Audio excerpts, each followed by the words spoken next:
Help me with the marker.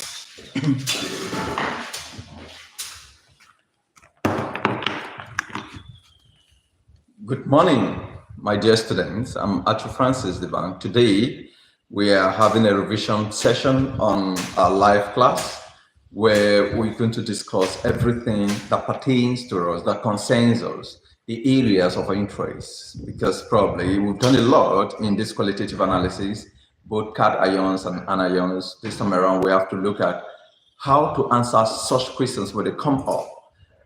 How do we identify or recognize the easiest way out when we see questions? Don't forget that if you've not subscribed, you are very wrong wherever you are right now, so you can subscribe. And it's so important that the platform provides us the opportunity that even if you are not in Calabar, you are not in Nigeria as a whole, you can still follow us up in this class, especially for those of you who have missed a couple of classes, so you can join to understand where we are, where we're going to.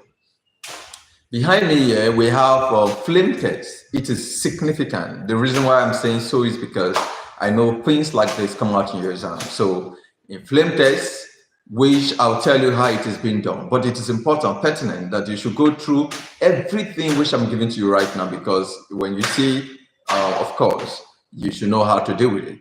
So let's look at the board now together.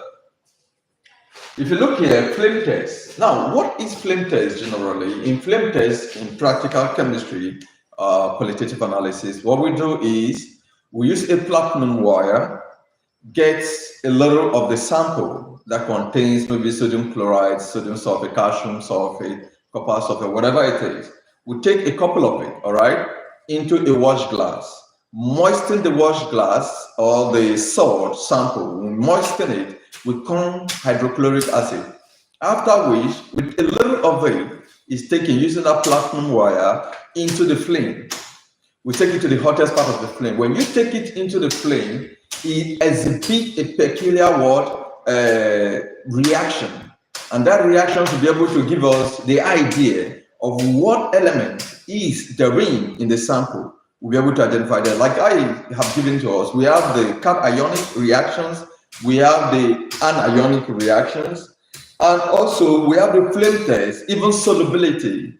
All of these things comes as preliminary tests, which we can use to identify various samples. So, as a matter of urgency or of importance, when a little of that salt sample is taken into the flame and it is being heated, now you are going to observe if it is calcium.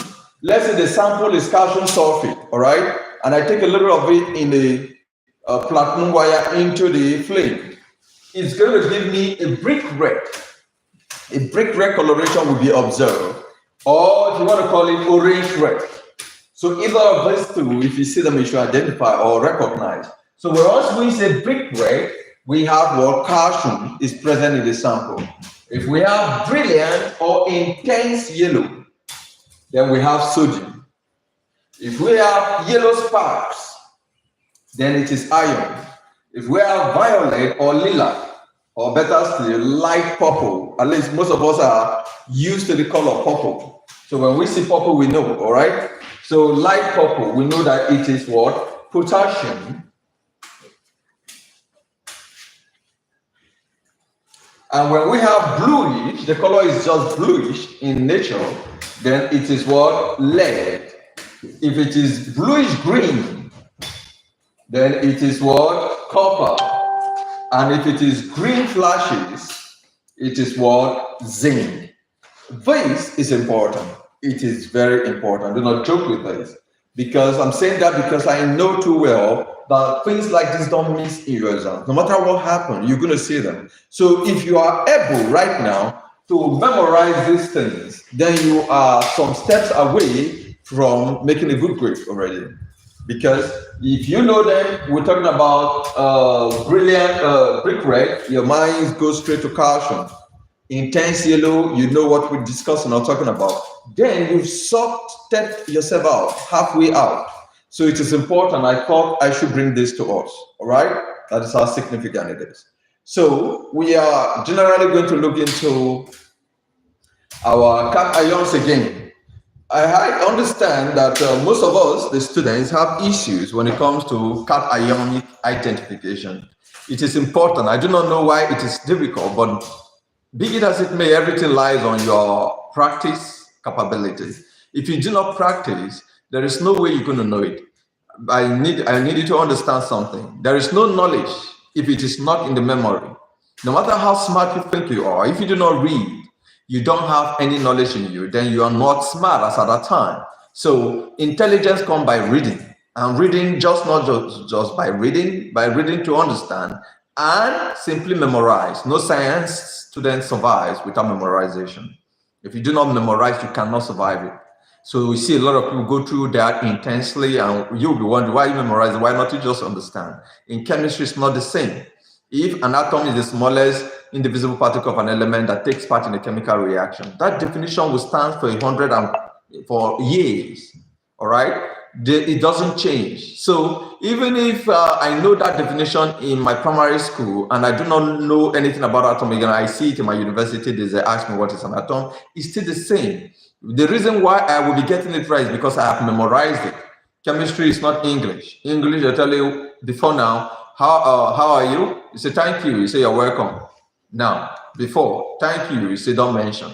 So these guys change all the time. Chemistry doesn't change. That's why it is the father of science generally. So have this in your head. So in the cations, it is important you should know the colors these cations exhibit when they interact with the various reagents, sodium hydroxide and ammonia solution. Well, once you have known that, that is key. If you have known that, then technically you'll be good. I've seen in the practicals which I'm marking, most of us make these blunders. How on earth you know that when you see white precipitate, your mind should go to lead, aluminum, and zinc. Then in your practicals, which you yourself, you've written white precipitate, but you are capturing copper. There is no relationship to that. So we're going to go through that a little bit and see what we can do. So now let us start with cationic identification with sodium hydroxide. So I say lead, aluminum, and zinc give us white gelatinous precipitate. The language is important. Most of you will say white precipitate, insoluble. No, most of you will say insoluble white precipitate in drops and excess. Well, it makes some sense, but that is not the language. The language is significant. You must use the language given to you. If I say white gelatinous precipitate in drops, which is soluble in excess or insoluble in excess, it must be represented that way. You will not say insoluble precipitate in excess, white gelatinous precipitate in. You don't change it. There is an orderliness in which things should go. Most of you, I only consider that fact when I was marking, but most of you turn everything around. Insofar that I understand that wasn't how I taught them. So I would like you to put them the way they are being taught and the way they are in our literatures. If you go into textbooks, that is how they are. So we try to represent this information the way they should be. So I said again, lead, aluminum, and zinc. With sodium hydroxide, we're going to get a white gelatinous precipitate in drops, which is soluble in excess of sodium hydroxide. Again, white gelatinous precipitate in drops, which is soluble in excess of sodium hydroxide. The inference, we say zinc 2+, aluminum 2+, lead 2+, aluminum 3+, lead 2+, probably present. Most of you will write aluminum, no charge, zinc, no charge, lead, no charge. You can't get it right by that. You must have the charges because they are cations. Cations because they are positively charged. So when you write aluminum without a charge, it is an element or an atom of aluminum. It is not an ion of aluminum. So there is a distinct difference between them. Take note of that. You may make this kind of mistakes again in your exam, which of course will be your last opportunity. There will be no way to remedy it. So take note in this revision class. The reason why I'm pointing these things out is because I've marked your practicals and I've seen the errors therein, and I am straightening them out right now so that you don't make the same mistakes. Now, we say zinc, aluminum, and lead probably what present. When we have dirty white precipitate in drops, which is insoluble in excess of sodium hydroxide, we say calcium 2+ probably present. Now we move down, we say copper will give us light blue gelatinous precipitate in drops, which is insoluble in excess of sodium hydroxide. We say is copper 2+ present. Iron 2 will give us light green gelatinous precipitate in drops, which is insoluble in excess of sodium hydroxide. We say iron 2+ present. Iron 3 will give us reddish brown or brown gelatinous precipitate in drops, which is insoluble in excess of sodium hydroxide. We say it is iron 3+ present. Then, if the compound contains ammonium chloride is written this way. This is ammonium chloride. And that reminds me also, most of you, this chlorine, where you're writing the first letter alphabetically, the first letter is capital, and the second is a small letter. But most of you will now write capital letter in this one that is expected to be small. When you do that, I take out half mark because it's wrong. Instead of me filling it completely, I give you something, understand? So now this is ammonium chloride. What if the sample under investigation is ammonium chloride and I want to use it with what? Sodium hydroxide? At first, we say there will be no reaction. When you do that, there will be no what? No reaction. But on heating, if you choose to heat, there are two ways which we can go. On heating, it gives out what? A pungent what? Or a gas will be given out, a gas with a pungent smell will be given off. And that gas will turn red litmus paper blue. And we say the only alkaline gas is ammonia. Therefore, the gas is ammonia from an ammonium salt. Take note, especially those of you who have not submitted your practicals. You guys made that kind of error in the inferences. You will now say ammonium ion present. It is wrong 100%. You say the gas is ammonia from an ammonium salt because ammonium chloride is a salt. And it is from here that when it is being heated, we are going to have, when you heat this in flame, you are going to have NH3 plus HCl.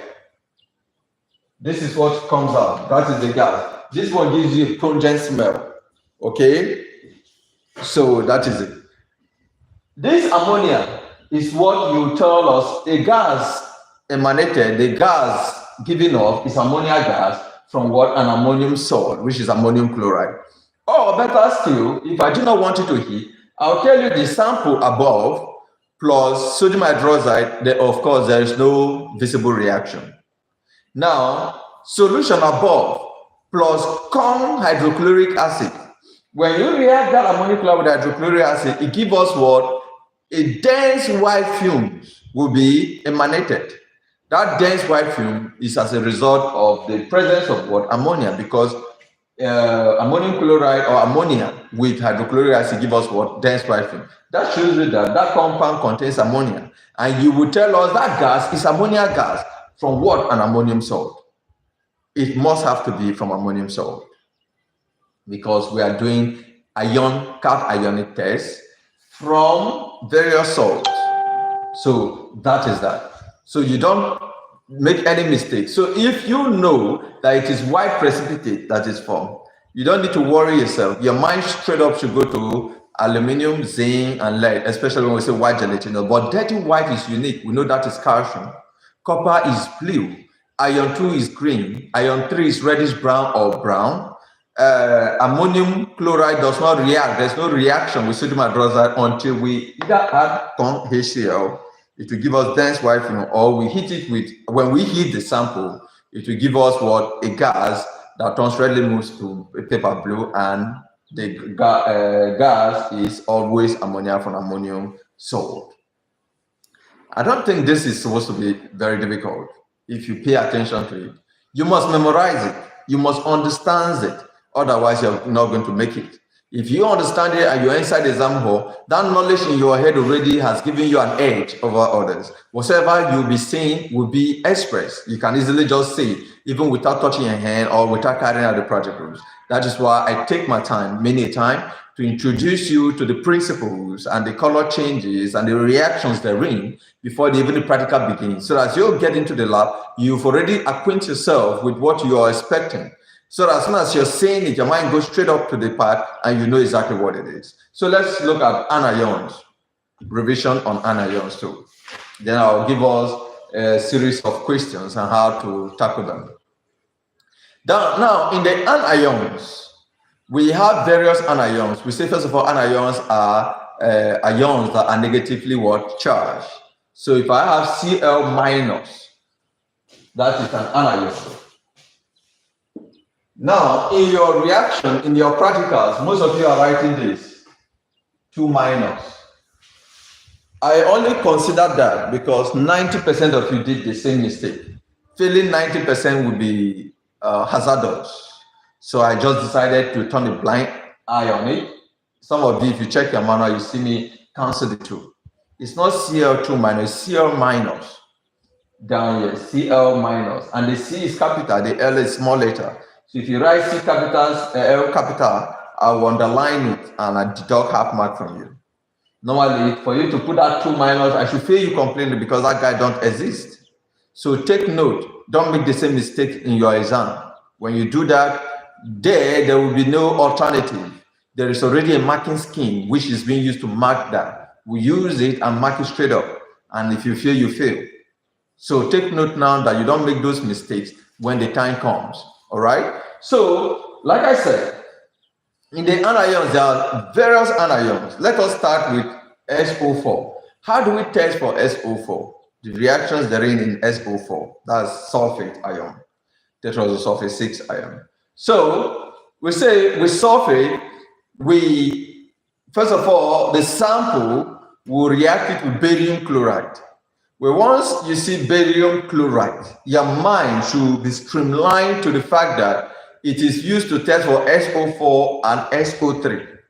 That is where your mind should go. That is why I have said it, that if you follow the basic principles we give to you, you are not supposed to fail anything. Everybody is supposed to be having 10 over 10 because we bring everything to you to the easiest level of comprehension. So once you see barium chloride, your mind goes straight to SO4 or SO3. The inferences and observation meant for these two should be the things that should be in your head. By so doing, you're not going to be lost out like most of you did. A lot of you having 0 in practicals. Oh my goodness, then what's your fate? There is no hope. You have to do some miracles to get 70 over 70 or 60 over 60 in your exams. That's the only hope. Otherwise, I don't see it. I don't see how you survive it. So that's why I'm taking my time out right now to make these corrections that you don't do them again. So for SO4, I guess you wouldn't mind me cleaning this. I think I should.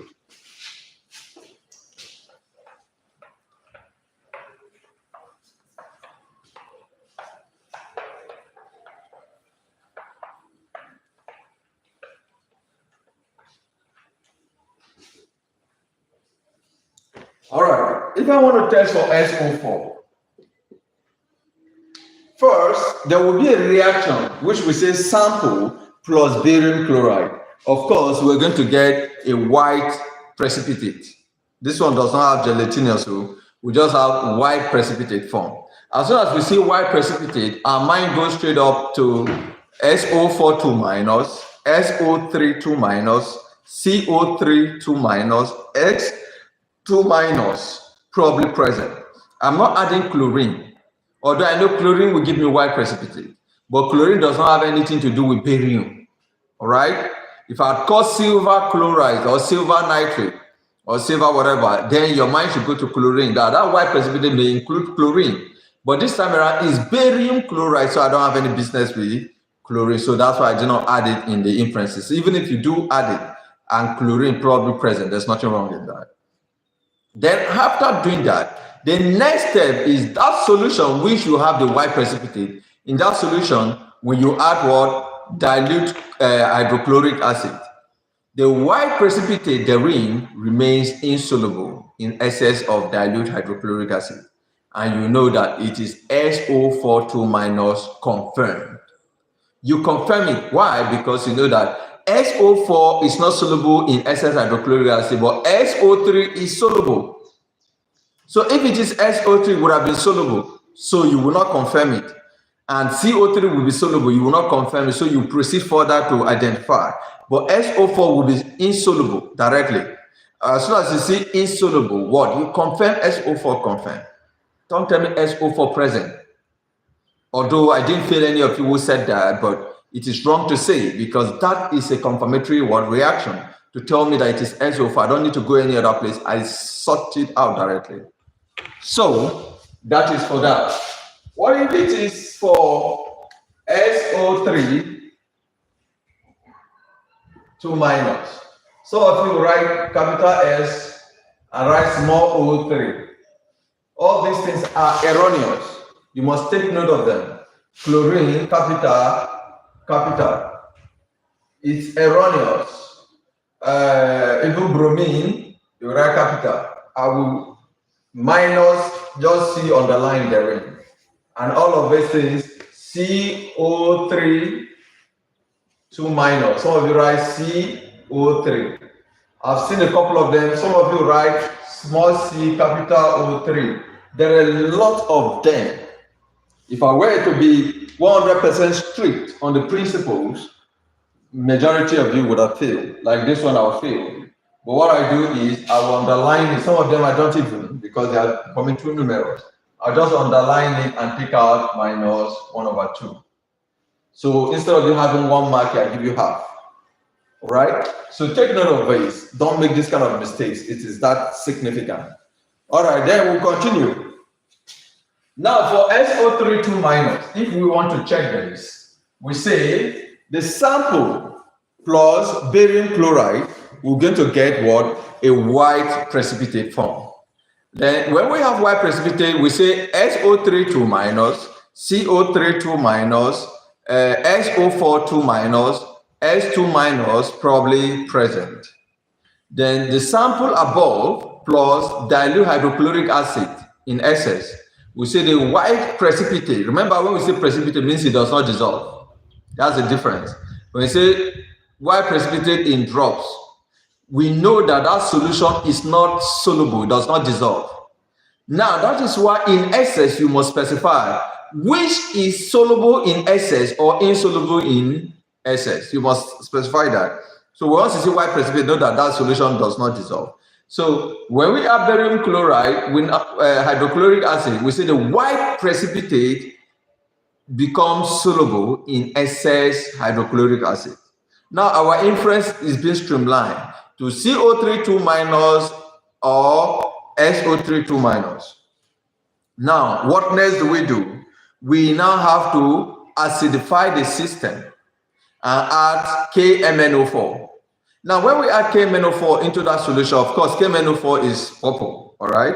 It gives us a purple coloration. Then, when that happens, as soon as that reaction, we've acidified it and add the purple, and it is SO3, the SO3 decolorizes the system. We say the purple color of KMNO4 is being decolorized, and we say SO3 2 minus confirmed. So that is it.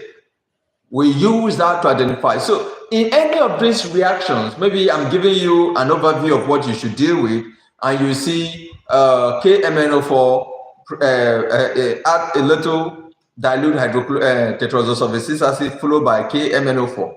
Your mind should go that what we are testing for is SO3. SO3 straight up. You don't need to think twice. You know, because that is the only guy which we use in the process. For SO4, we don't use KMNO4. All right? SO3 2, CO3 2, we don't use KMNO4. So now we proceed. Let's check for chlorine, because we also carry out practicals with chlorine. So in the sample that contains chlorine, let's say sodium chloride plus silver nitrate, we are going to get a white precipitate form. In that white precipitate inference, we say S2 minus CO3 2 minus, Cl minus, probably present, all right? That solution plus dilute triazonitrifide acid. When we do that, we say the white precipitate remains insoluble in excess of dilute triazonitrifide acid. Then, that is not all. Since it remains insoluble, we say chlorine is confirmed. We proceed further. Now, we've gotten that. We want to know whether it will dissolve or not. We now have to add dilute aqueous what? Ammonia. We add ammonia solution to it. When we add ammonia solution in excess, we say the white precipitate becomes what? Soluble in excess of ammonia solution, or the white precipitate dissolves in excess ammonia solution. And when it dissolves, we say Cl minus is further confirmed. We double confirmed it. It is significant. So now, if I have exam questions, in one side of the question, you're seeing silver nitrate, you're seeing triazonitrifide acid. Your mind should not even think of SO4, or CO3, or SO3. Your mind goes to chlorine, bromine, iodine, because these are the guys in which we can use this reagent. Meanwhile, SO4, SO3 make use of what? Barium chloride and hydrochloric acid. They are big time difference. If I'm testing for bromine, for example, I will still add my silver nitrate. I will get a pale yellow precipitate. I will say bromine is present. All right. I will now add triazonitrifide acid. I will say bromine is still what? Present. And when I add ammonia, that insoluble pale yellow precipitate becomes partially soluble. I'll say bromine is confirmed. The same thing happens to iodine. Instead of pale yellow, you are getting yellow precipitate, which is insoluble in the first section with silver nitrate, insoluble when we add triazonitrifide acid, and all remains insoluble when we add what? Ammonia solution in excess. You say iodine is confirmed. So these things are unique. But what if a sample contains carbonate, let's say CO3 2 minus? There are certain reactions which we can undergo. When you react any carbonate with acid, there will be a gas that will be liberated. So they will tell you to add a particular acid, any acid of course, and when you add that acid, a gas will be given out, and that gas you are meant to test it with what? Litmus paper. All right? When you test it with litmus paper, it will be what? Turn blue to red, which means the gas is acidic. And when you test it with lime water, it turns lime water milky. It confirms that that gas is CO2, because those are the basic characteristic tests for CO2. And if it is CO2, where does the CO2 come from? I say the gas is CO2 from a carbonated compound. Just like the other guy, the gas was ammonia from ammonium salt. That of CO2 will be CO2 from a carbonate compound. So you cannot just get it anywhere else. It must have come from or emanated from what? A carbonate. So these are the basic principles. I'll give us a couple of questions, kind of questions we should be expecting, and how do we address them when we see them. So let's try a couple of them and see what we do.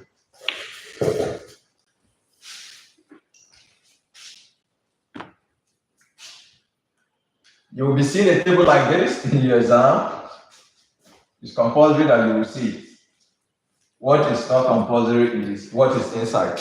What I'm giving you here may not be exactly what you see inside, but you must certainly have to see this kind of a table, and you must have to respond to it.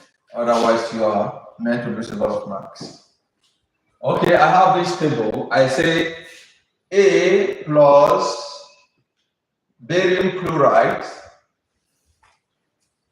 and I have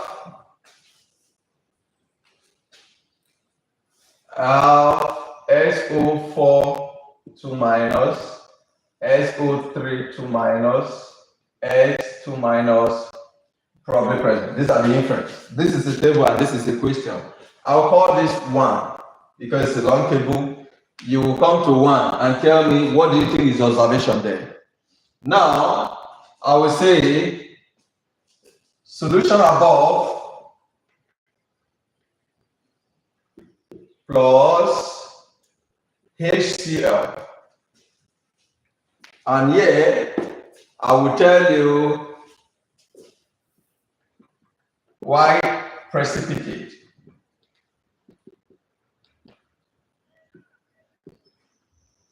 Dissolves in excess HCl aqueous. Now let me pause. When you are writing precipitate, make sure it is precipitate. Don't write PPT. PPT, you fail. I will obviously reduce your marks. Now, I am expecting you to tell me what is 2. If you have actually been following our classes, you will have the formal sense that once you see barium chloride, we are testing for 2 things comes to mind, SO4, SO3. Now, here, you don't know what that is, whether it is SO4 or SO3, but what do you think here? Let me finish. Now, this is what we have. I will now have,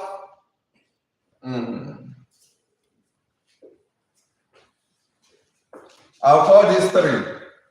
I want you to fill this place and tell me what it is. Then here, I will tell you, I may still call this 4. You're still going to tell me what this be. And I will tell you SO3 2 minus confirm. So you see that more than just what I teach you in class is required. You need an in-depth knowledge of everything which I've taught you. The principles, the test, observation, inference must be in you. Otherwise, when you see a question like this, you are lost. Or probably most of you are smart, may answer a couple of them, and you'll be stuck somewhere. Now, this is it. The first thing here, I've seen A plus barium chloride. I know they are testing for SO4 and SO3. What is my observation if it is SO4 or SO3? I know that it is what a white precipitate is formed. So this one is a sure bet. You've gotten that one. There's no query about that. We'll see. You see where the query will come. So now you move. This one is there already. We now say this solution plus HCl in excess. Let's call it in excess. We say the white precipitate dissolve in excess hydrochloric acid. Well, once the precipitate dissolve in hydrochloric acid, we know, okay, yeah, let me also put this, sorry. We know that SO4 is out because SO4 is what? Insoluble, yeah, but yeah, it is soluble. So when we say it is soluble, what happens? Your mind comes to, oh no, if it is soluble, then it must be SO3 2 minus or CO3 2 minus probably present. If you write just one of these, if the question is too much, you get 1 mark. You must tell us because in what we have given to you, the 2 of them were there. This is how this table over time, I filled in all the questions which I have been setting in exam. I realized that students don't always answer this table, they skip it. And once you see, sometimes it will be like 5 questions in a row. After this, you see another table, like this one contains 1, 2, 3, 4 questions. Then we skip the table. It means you have skipped what? 8 marks, which would have easily be gotten without stress. And you will see another table that has to do with another thing, you still skip it. So you would have been skipping about 12 questions altogether. 4 plus 4, 8. Okay, 8, that's 16 marks gone by the fact that you do not understand what I was saying. That's just all. Those are gone. All right, now we say this or this probably present. We come back here. If that is true, if this is present, our mind obviously, look at it. You have to go around. You would have been thinking, what will happen here? But they are telling you that it is SO3 2 minus that is compared. So if it is SO3 2 minus, what reaction is supposed to take place here and here? Now, here the inference is solution plus H2SO4 plus Kn KMnO4. That is what comes here. That solution above, this solution, if you add H2SO4 in drops, dilute, followed by KMnO4. Well, once that happens, it gives you a purple color. And you can easily come here and tell us the purple color was decolorized or is decolorized. The purple color of KMnO4 is decolorized because you stated here that KMnO4 was added. And the purple color here disappeared. It means it is lost, it's decolorized. Then you confirm it that it is SO3 2 minus. As easy as that. If you don't get that, I don't see what else you're going to get. But this should be like a bonus. As soon as this comes out, you see any table, you should be jumping already. Better still, you may decide to make it an objective. All right? When you see the table, from the table above, question 1 is A, yeah, I'll say white gelatinous precipitate. Of course, you know it cannot be. B, pale yellow precipitate. C, white precipitate. D, all of the above. E, none of the above.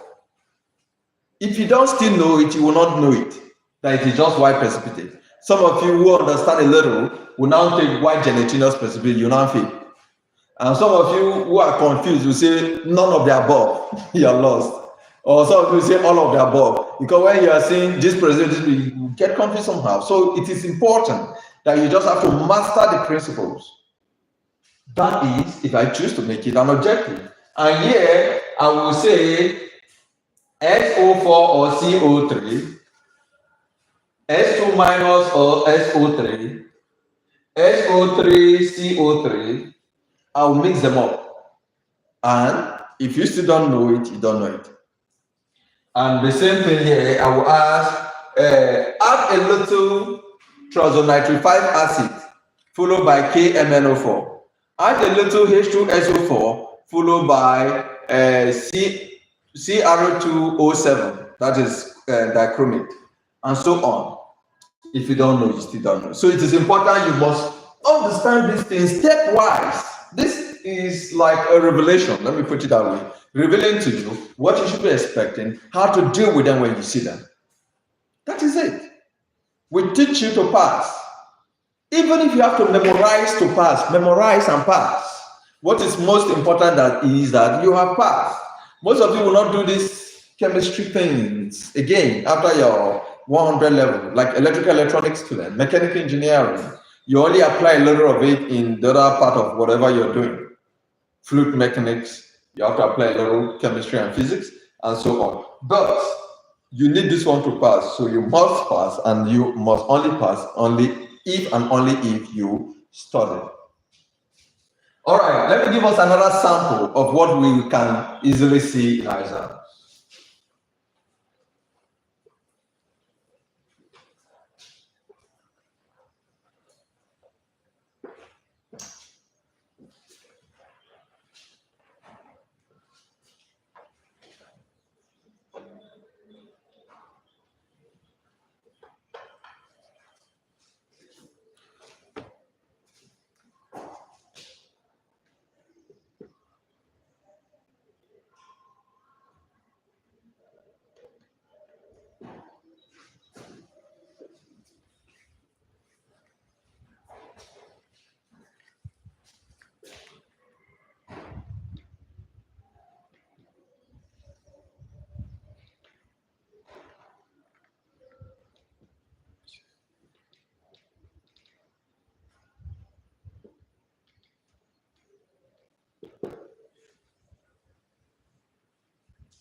Okay.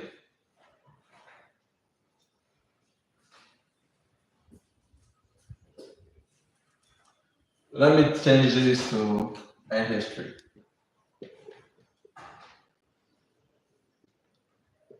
All right, okay, good.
So this is 2, this is 3, this is 4. This is another table. What should we be expecting? Now let's begin. In the first, we say sample A, which we don't know, plus ammonia solution. We have lead 2 plus or aluminum 3 plus probably present. A table like this, your mind should go, okay, what does the color of lead and aluminum is or are? What are they when we react them with ammonia solution? We have what? A white gelatinous precipitate in drops, which is insoluble in excess. Now, it is important you know the difference. Yeah, if you react those guys with what sodium hydroxide, it gives us white gelatinous precipitate in drops, which is soluble in excess. They are all soluble. We have zinc, lead, aluminum probably present because all of them give us white gelatinous precipitate in drops, which is soluble in excess of what sodium hydroxide. All of these are present. But with ammonia solution, only zinc is soluble in ammonia. So that is where I would have extended the table again. I will add something. Only zinc is soluble. Lead and aluminum are insoluble. So in that case, where you're seeing lead or aluminum probably present, your observation becomes white gelatinous precipitate in drops, which is insoluble in essence. In this case, you are going to see various kinds of options. If it is objective, white gelatinous precipitate in drops, which is soluble in essence. White gelatinous precipitate in drops, which is partially soluble in essence. White gelatinous precipitate in drops, which is insoluble in essence. White gelatinous precipitate, which is soluble. Precipitate, I did not say drops now, which is soluble or insoluble in essence. I have removed drops. So something is wrong. So all of these things will get to complete unless you have what? A firm understanding of what was or what is should be expected. You just say aluminum and lead. I don't need to see the options first. Now, what is it that is being resident in my head that I have studied over time? I'll be able to know aluminum and lead with ammonia. Give me white gelatinous precipitate in drops, which is insoluble in essence. Then you now come to the options A, no, B, no, no, oh, and you tick this one. Shake it, now you move. You can obviously finish the exams when it comes to qualitative analysis in less than 30 minutes. Because by looking at this, you know where you're going to. Yeah, you know that these three guys, they give you white gelatinous precipitate in drops, which are soluble in excess of sodium hydroxide. You know that. Then you come to the option, since you see soluble in excess, you will see options that will say none of the above, all of the above, only zinc soluble. Or you see options that get your head twisted, and you will wish you have memorized it. So as that, you take this. Then, but yeah, this guy is interesting too. We say sample C, we don't know what C is. Plus freshly prepared iron 2 tetrasulfate 6. We slant the test tube and carefully add towards the walls of the test tube. There's no space. Carefully add and then comb H2SO4 and we ensure that it does not mix. Now, they ask you what is the observation. And what is the inference? There is just one test. It's so unique that has to do with this. Now, observation here. You will now say a brown ring is formed at the junction of the two solutions. A brown ring is formed. And the only test that has a brown ring is NO3 minus. Confirmed. Direct. And another question may come, number 5. Let me put it here, 5. Why was freshly prepared iron 2 tetrasulfate 6 used? Why must it be fresh? All right? Why was freshly prepared iron 2 tetrasulfate 6 acid used? We say it has to be freshly prepared because when you prepare it and keep, it will be oxidized into iron 3. Or another question may come down. The freshly prepared iron 3, when kept on standing for a couple of times, oxidizes to what? A, zinc 2 plus, B, aluminum 3 plus, C, iron 2 plus, D, iron 3 plus. That is it. It ionizes to iron 3. But you're going to be lost if you do not have a formal understanding of this. The reason why we use freshly prepared so that it will not oxidize. But when we keep it for a time, it will oxidize, sorry. It will oxidize from iron 2 to iron 3. It becomes brown. And when you come to carry your experiment, it is now brownish in nature. And that iron 2 freshly is gone. So that's how we don't prepare and keep. But even if at that, you will see questions like that. At least I am very used to asking those kind of questions. So which means an in-depth understanding of what we're dealing with is pertinent, is required. All right.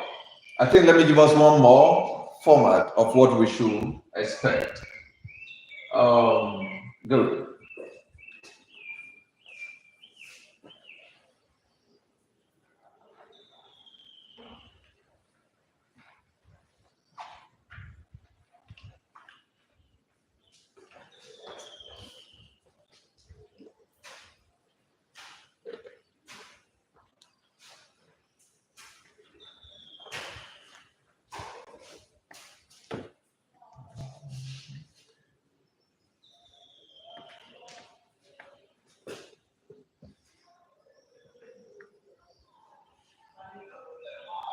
Okay.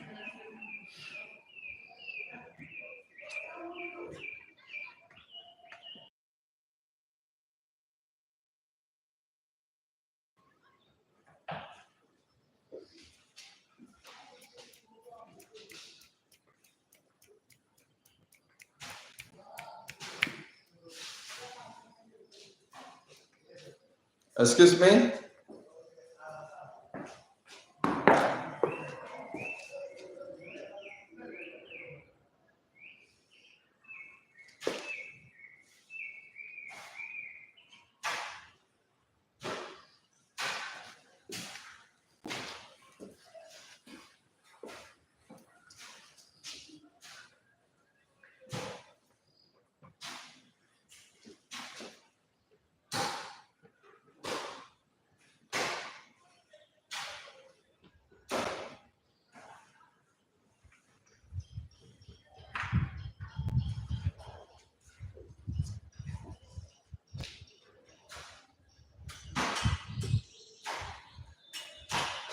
Okay.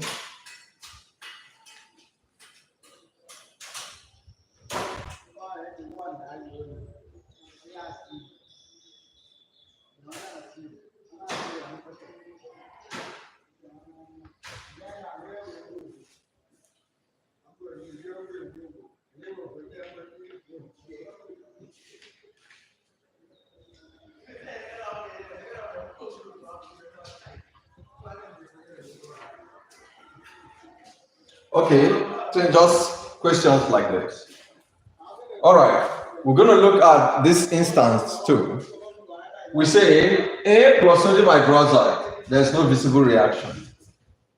Now, you're being looked up to tell us what is CA. What are you expecting? So now, from this knowledge alone, I may not be able to tell you what this is until I have to understand this and this.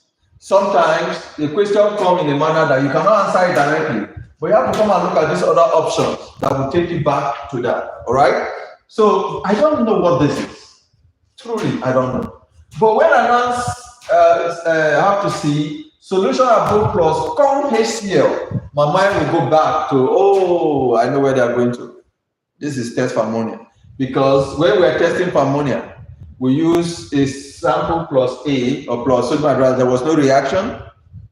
But when we add con HCl, dense white fumes were given off. Okay, dense white fumes were given off. I will now say inference. Yeah, must certainly be what? Yeah, a gas. No visible reaction. We do not know yet. Say now the gas is ammonia for ammonium salt. Then you know that you were testing for ammonia. Ammonia gas or ammonia present. The gas you see is what? Ammonia gas. So that knowledge will connect. This is the guy, the catalyst, that reveals the rest of whatever you're doing back to you. Otherwise, if you do not have this knowledge, you're gone. Now, another one, we say C plus ammonia solution in aqueous. C plus this, we say no visible reaction. Now, when there is no visible reaction, remember the one that gave us no visible reaction was the first one with sodium hydroxide, and we understood that we're testing for what? Ammonia in an ammonium salt. But when there is no visible reaction here, we know that it's either calcium 2 plus or ammonia present. So these are the guys that these two does not react when it comes to this. So when you use ammonium chloride and react it with ammonia, there is no visible reaction. Use calcium and react it here, there's no visible reaction. But when you use this ammonium chloride reacted with sodium hydroxide, of course, there was no reaction until we add our con HCl before that will happen. So these are basic peculiar things we should know, we must know, we have to know. If we do not have this fundamental knowledge of our cat or the preliminary test, there are many other ways which we can do the identification. Is through the smell. If you sniff ammonia, you know, they don't need to tell you twice. You immediately, that pungent smell, the way it chokes you, you know immediately that this is ammonia. If it is hydrogen sulfide, it gives you a rotten egg smell. So we use also color, smell, to identify the various ions present. We even use the nature, the texture, which is it amorphous or crystalline. Amorphous means it does not have a shape. Crystalline is solid. So we use that also to identify. We also identify sublimates. So is it a substance that sublimes, and so on and so forth? A whole lot of things we can identify through our preliminary test. But most importantly, I've given you the fundamental ones we should know. We've given you the flame test, and that flame test, you don't joke with it, because even if I do not set it, you will see a lot of it. They will certainly, everybody likes it. So I don't set what people like. I leave them to set it. So that I'll give you the ones which I'm expecting them not to set, so that when it comes forth, you will be already in tune. Now you take advantage of what I give to you and what they give to you. That gives widen your horizon. So imagine there are 4 questions that comes out on flame test, and there are 5 questions that comes out in my area. So in the 5 questions in my area, you've already captured it. The flame test that whoever is bringing it forth, you already have it in your hands. You've gotten 9 questions, that is 18 marks. So that 18 aside, let's say you do not answer any other question, and you're having around 25 in your exams. So you're almost there. That's an E. But what if you happen to answer more questions, like you have like 35? 35 plus 25 is what? You see, your B is certain. So our dream, my vision, my understanding about teaching is to ensure that the students understand what I teach them and they should do well. It's not just enough for you to come into this class or into school, memorize what is given to you, to write and go. Understand it. because someday you will be found wanting in one way or the other that the knowledge becomes essential, or knowledge be required.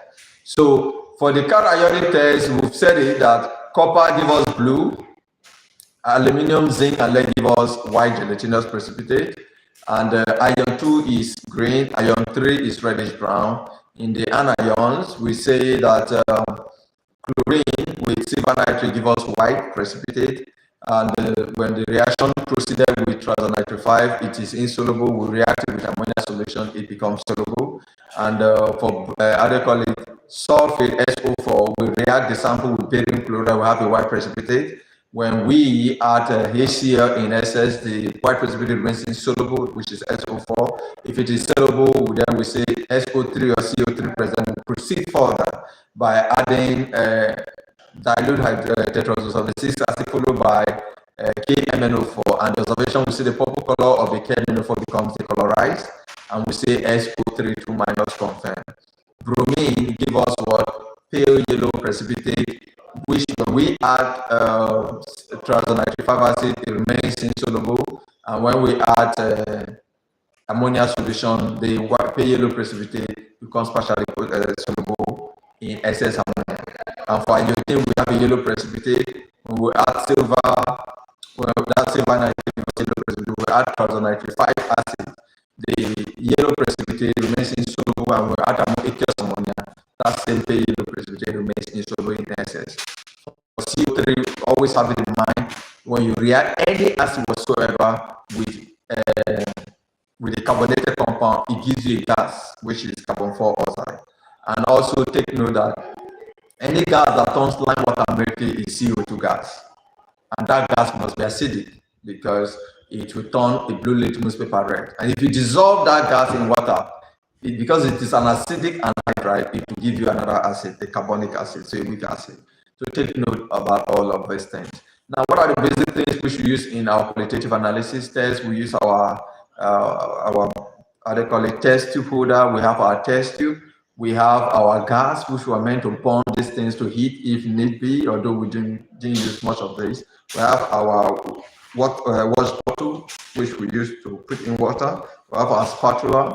And in all of these things, before any of these apparatus must be used, don't forget that you have to wash and rinse them with distilled water before any of these experiments are being used, because you may be asked to do that. And where are these toxic substances being prepared? They are always prepared in the fume cupboard. These Christians don't always mix. Some literature will say fume hood, HOOD, fume hood. All of these things are essential. You don't forget that. So I need you to pay attention, take your time, go through what we have discussed or said today. If you have any challenge or challenges, you don't hesitate to send them to the comment section, which I will look into them and address them because they are significant and important to you. And if you have not subscribed, please do subscribe. That is the only way you can get my notifications whenever I have an upload, which are pertinent and essential to you. I will be having maybe one last class, which I will send to you on the solubility in case any of the instructor decide to go south. So I will have to talk a little bit on solubility. I will have it exposed to it, which is also significantly important to you. Do not forget, it is always my pleasure to see you well. If you have any problem, you send me to it. Thank you. You have a smart and beautiful day. Have a nice time.